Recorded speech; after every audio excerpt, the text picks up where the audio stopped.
सबसे बड़ी खबर मैं बता दूं, ट्रेंडिंग स्टार खेसारी लाल का नया वीडियो आप लोग के बीच लॉन्च कर दिया गया है।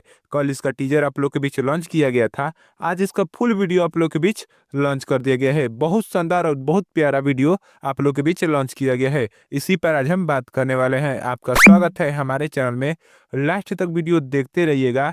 अगर नए हैं तो हमारे चैनल को सब्सक्राइब जरूर कीजिएगा ताकि कोई भी भोजपुरी खबर आपसे छूटे ना। मैं बता दूं, ट्रेंडिंग स्टार खेसारी लाल का और कल्पना पटवारी का ये गाना होने वाला है। बहुत शानदार और बहुत प्यारा गाना आप लोग के बीच लॉन्च किया गया है।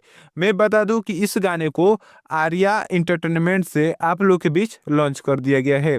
6:30 पर, आज सुबह में ही 6:30 पर इस गाने को लॉन्च कर दिया गया है, जिस गाने का नाम है राजा हमार महाराजा हुए।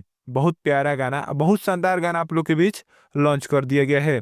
मैं बता दूं, इसको आए हुए अभी जब मैं वीडियो बना रहा हूं तो 4 घंटे पार हो चुके हैं।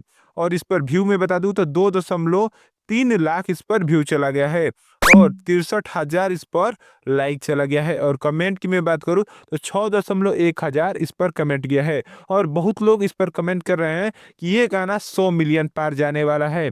आप लोगों ने अगर गाना को सुना नहीं है तो जाकर आर्या इंटरटेनमेंट पर देख सकते हैं। बहुत शानदार, बहुत प्यारा गाना है और देखकर जरूर बताइएगा अगर देख लिए होंगे तो आपको गाना कैसा लगा और कितना मिलियन जाने वाला है। मुझे तो अच्छा लगा गाना, लिरिक्स उलिक्स बहुत अच्छा इसमें लगा, म्यूजिक भी बहुत अच्छा लगा। आपको कैसा लगा जरूर बताइएगा। ऐसी ही वीडियो देखने के लिए हमारे चैनल को सब्सक्राइब जरूर कीजिएगा। धन्यवाद आपका यहाँ तक देखना।